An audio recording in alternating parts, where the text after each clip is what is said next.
Hello there. Hello there. Almost all of week one is in the books, and I tell you, we have had a fantastic week of football. Football. Football! Football. Foosball. Football. Football! I am so ready.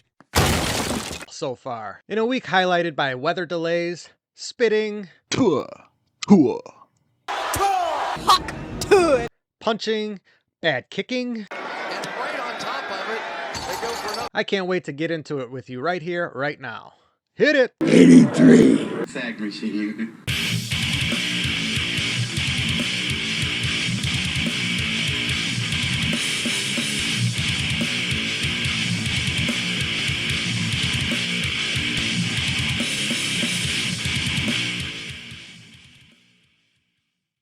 On Thursday night, Philadelphia came out and immediately did Dallas a favor before even one snap went off. Honestly, I don't even understand what the big deal was. All these guys were doing was greeting each other just like the Wachati tribe did to Ace Ventura. I like you.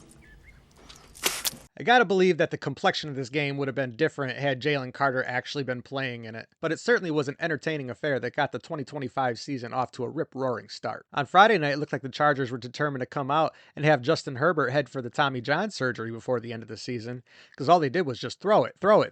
Ultimately, he would finish 25 of 34 for 318 yards and 3 touchdowns, and a good showing from Omarion Hampton in his rookie debut. The Chiefs went into this game without Rashee Rice for the first 6 games of the year, and then lost Xavier Worthy 4 snaps into their first offensive possession. Again, I feel like the complexion of this game would have been much different had Mahomes had at least one of his top 2 targets to throw to. This will certainly put more stress on Hollywood Brown, Juju Smith-Schuster, and Travis Kelce going forward. Michael Penix.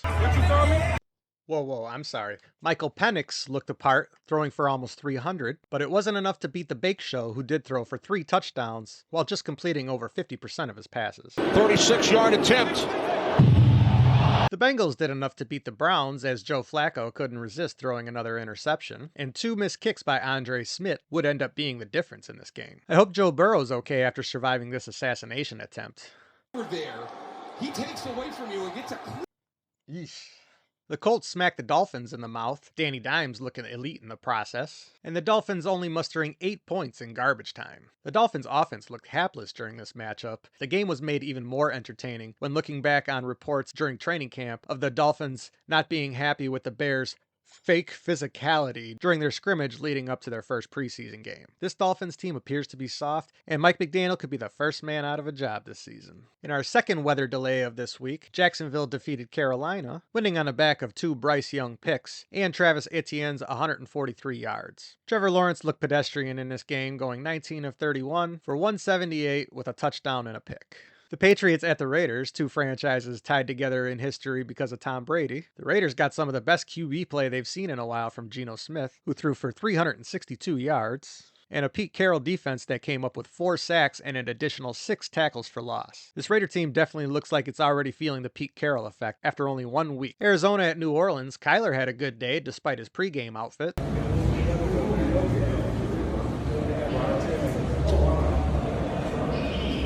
Saints offense was made to be one-dimensional, throwing 46 times on 68 snaps, with Rattler only completing 27 of them for 214 yards. No, Ross, they're still going. It could be about the field goal.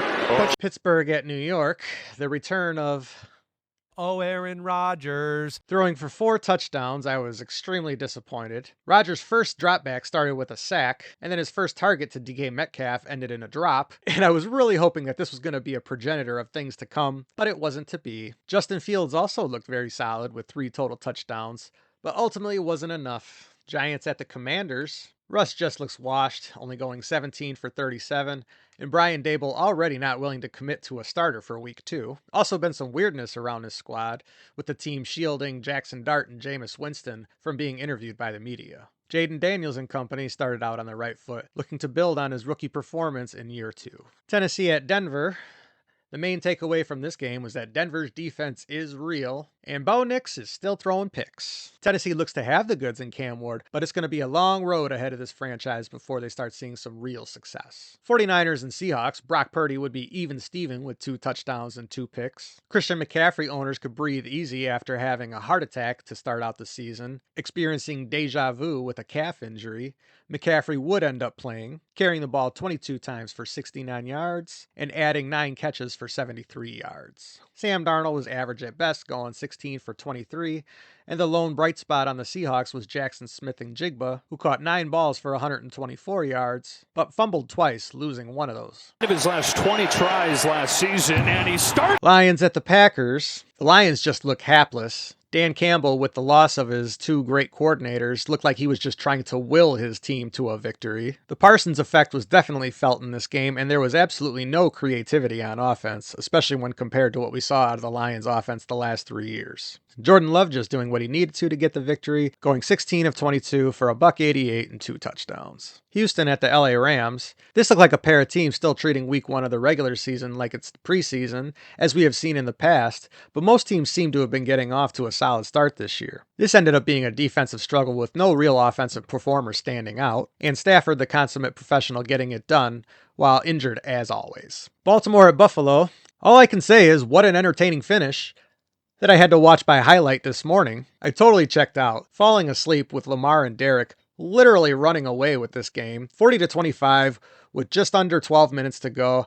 I was like, this game's over, and I just put my head down. Buffalo would score 16 unanswered to close out the game, and I would wake up to Joel Osteen preaching to me on my television. Last week I had bid good tidings to anyone trying to bring down Derrick Henry, but it would appear that if you can't bring him down, just punch it out. Gonna end up making the play here. And as you all know, we still have 1 game to go in this week 1 of the NFL 2025 season. My Bears taking on the Minnesota Vikings at home tonight. I will be live streaming during this game, and I hope that you guys will join me. I hope to see you then. And in the meantime, if you could like, subscribe, and share, that would be greatly appreciated. And I hope to see you this evening. Defense